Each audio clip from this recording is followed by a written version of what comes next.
All right, let's dig into one of the most legendary and frankly wildest origin stories in all of Silicon Valley. It's a story packed with bitter rivalries, a straight-up boardroom coup, and, believe it or not, the unlikely start of a tech empire that completely changed the game. This is the story of PayPal.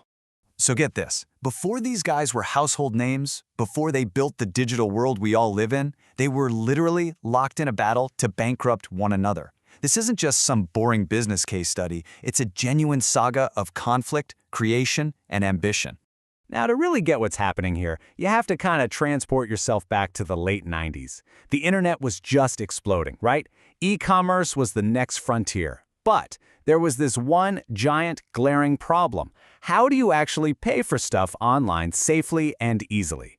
The race was on to crack that code. And in his new digital arena, two main contenders stepped into the ring. On one side, you had X.com, which was an online financial services company led by a super ambitious, very intense Elon Musk.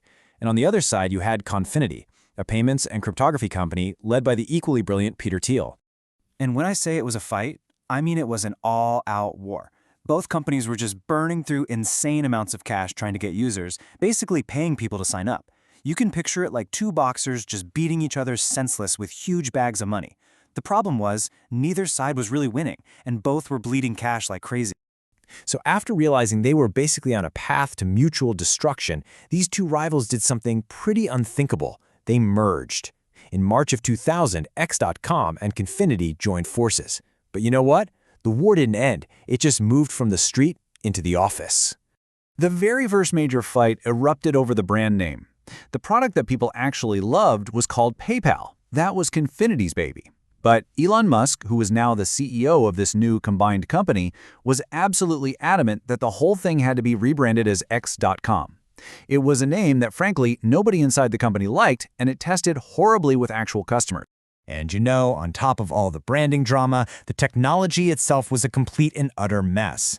Musk wanted to move the entire platform to a new system, an effort that one engineer famously described as being like trying to perform heart surgery with a spork. It was a total disaster, and the website was crashing constantly. So you've got this perfect storm, right? The company is hemorrhaging money, the tech is in shambles, and you've got a CEO pushing a vision that nobody's on board with. Well, tensions just reached a boiling point.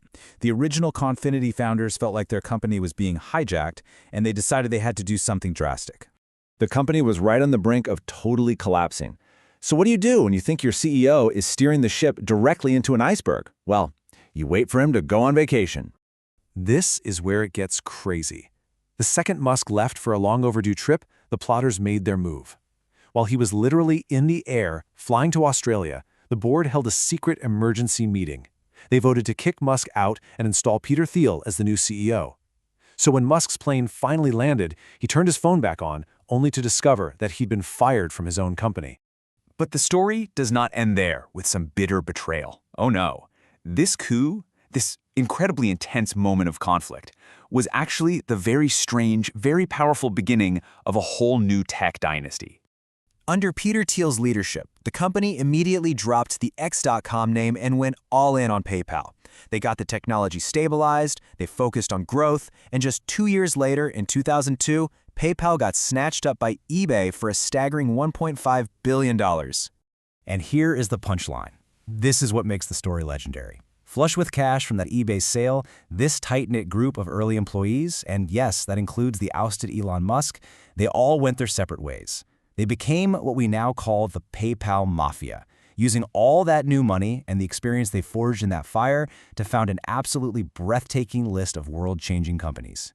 We're talking LinkedIn, YouTube, Yelp, and of course Tesla and SpaceX. So it really leaves you with this fascinating question. Was this whole thing just a story of a nasty boardroom betrayal? Or was this chaotic, messy, absolutely ruthless coup the necessary big bang that scattered all that talent and capital and created the Silicon Valley we know today? It's something to think about.